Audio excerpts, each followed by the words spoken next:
Hi, I've got Scott Ritter with me today, January the 18th. Scott, good to see you. Good to see you. Happy New Year. Happy New Year to you. Scott, this week, the NATO defense chiefs are having a series of meetings in Europe, in Brussels and in Germany. And the expectation is they're going to ramp up military aid to Ukraine in support of Ukraine.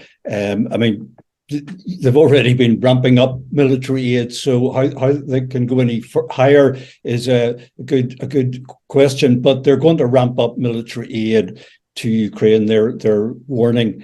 We've had Challenger tanks, Leopard tanks being discussed, and more long-range missiles. Here's the question: do you see this Ukraine conflict escalating to a direct NATO-Russia war? Well, we are in a direct NATO-Russia war. I mean, that's just the statement of fact. Let me make the following point as clear as possible. Every NATO nation that's providing heavy weaponry and providing transit support to that weaponry to Ukraine for the purpose of closing with and destroying Russian forces through firepower maneuver is a party to the conflict. And Russia has every right under international law to interdict this supply on those territories. You know, these aren't innocent parties. Germany is not an innocent party. England is not an innocent party. And let me make the other point. If Russia was the United States and other nations were doing this to America, we would be striking logistic depots in England. We would be striking transport hubs in Germany and Poland because that's what nations do to defend themselves.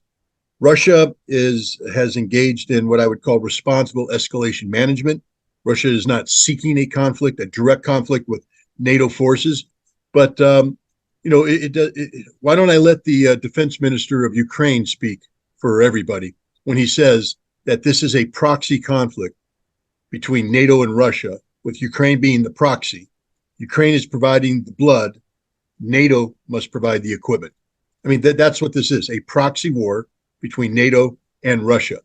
And I think the world should be grateful that Russia has a mature leader in President Vladimir Putin who doesn't overreact to these gross provocations by the West. Because this, simply put, the West is at war with Russia.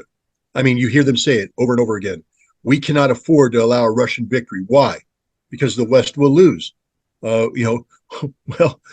you're going to lose anyways, the West. It doesn't matter what you do, but the bottom line is this is extraordinarily provocative, extraordinarily irresponsible. And if we had any other leadership in place in Russia besides the one we have, extraordinarily dangerous. Mm.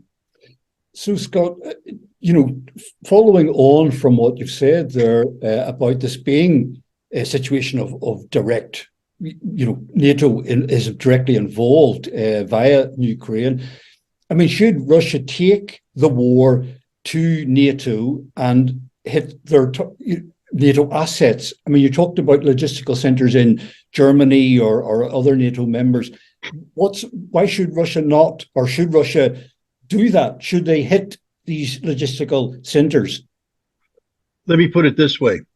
I hear NATO members say we're providing this equipment to Ukraine so that Ukraine can defeat Russia militarily.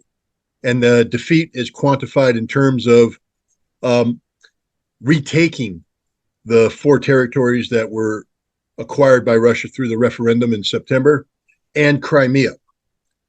I will make the following point. If Ukraine was ever successful in doing that, Russia would attack every single NATO member. So this is a nightmare for the West because they claim to want something. The end result will be a direct conflict between Russia and NATO, which will probably escalate to nuclear war and represent the end of all humanity as we currently know it. So the West is willing to sacrifice the world in defense of a Ukrainian government that continues to embrace the odious ideology of Stepan Bandera. So we're willing to sacrifice the world for one of the most evil men on the planet. That's insane. Fortunately, Russia isn't going to lose this conflict. Russia will defeat whatever NATO brings in, which means Russia is defeating NATO. And NATO needs to understand that. NATO is committing itself to Ukrainian military success that will not be forthcoming. And so NATO is quantifying this conflict in terms of black and white. It's a zero-sum game. If Russia wins, NATO loses. Well, Russia's going to win, which means NATO is going to lose. I don't believe, however, NATO is going to intervene in Ukraine if Russia wins. NATO is not going to put troops on the ground, boots on the ground. And that's the difference. You see, for Russia, this is an existential struggle. Russia will do everything required to win this conflict. NATO speaks in terms of existentialism, but they don't mean it. A defeat in Ukraine is not, for instance, the end of Poland, the end of the European Union, the end of the Baltics. It's just the end of a NATO-led war of aggression using Ukraine against Russia. Russia will limit this conflict to Ukraine and Ukraine alone. Well, could it spell the end of NATO then, if Russia goes the direction that you're saying? Will that entail the end of NATO? Will NATO collapse? Well, I don't think we're going to see NATO collapse overnight. But what I do think we'll see is the beginning of the deepening of an existing fracture between old Europe and new Europe. Already we see within the ranks of old Europe, the original NATO members, a recognition that when this war ends, Europe's going to have to deal with Russia. We heard that statement from the Dutch Prime Minister in Davos. We've also heard Emmanuel Macron make the same sort of statements, and Scholz in Germany doing the same thing. The new Russia, or new Europe, the East, Poland, the Baltics, Czech Republic, Romania, they all have embraced extraordinarily aggressive rhetoric about the need for NATO expansion, the need for NATO growth, the increase in NATO military expenditures. But let me make this point clear. New Europe can't stand on its own. Poland is nothing without old Europe. The Baltics are nothing without old Europe. Romania is nothing without old Europe. And so at the end of the day, old Europe is going to be in the driver's seat. And right now there seems to be a recognition that there is going to have to be some sort of new European security framework developed between Europe and Russia. Ideally, from the European standpoint, it would be a European security framework developed with a defeated Russia. But that's not going to happen. Russia is going to win. And so Europe's going to have to learn how to deal with this victorious, invigorated, empowered Russia to come up with a European security framework that will undoubtedly be rejected by the East. So we're looking at some very difficult times ahead.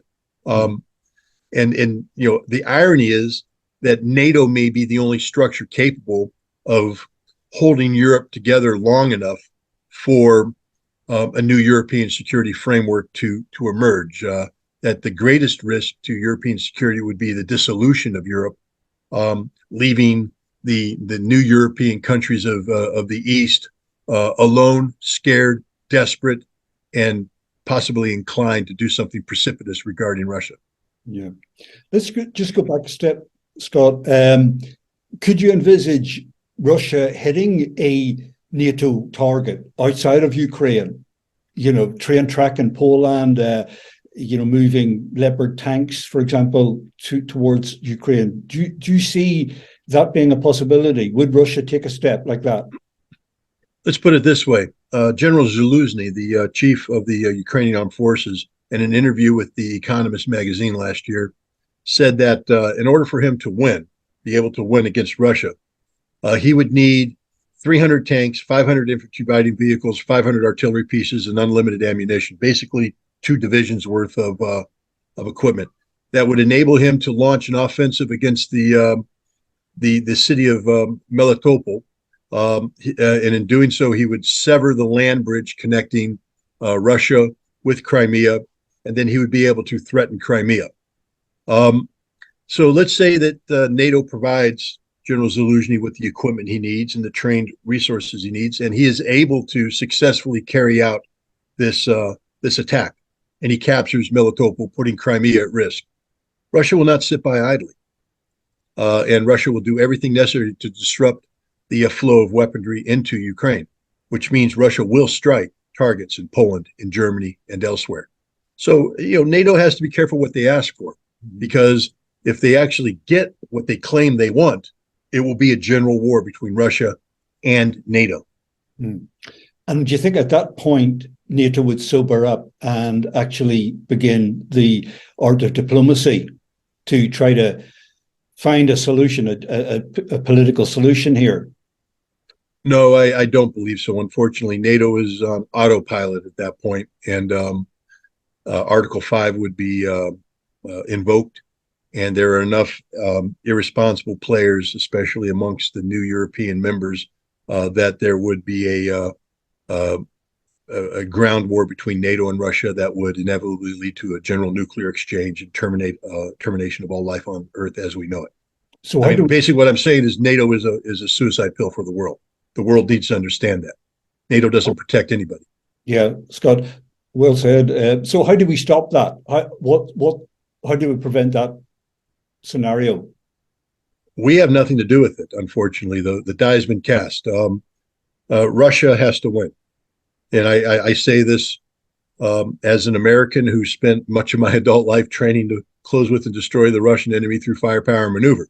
It's not as though I grew up wanting a Russian victory. But when I take a look at the situation in the world today, and I take a look at the fact that this Ukrainian conflict is derived from 2 decades of warlike behavior and rhetoric on the part of NATO, the United States, and others against Russia, seeking to use Ukraine as a proxy to damage, destroy, undermine, and ultimately cause the downfall of Russia. A Russian victory is the only thing that takes us off that path. And fortunately for the world, Russia is positioned to be able to carry out this victory. And I think anybody in the world, and this is the greatest irony of all, if you're someone who loves peace, somebody who hates war, somebody who wants a world where people live in peaceful coexistence, pray for a Russian victory. Pray for a Russian victory, because that's the only thing that will bring peace to the world.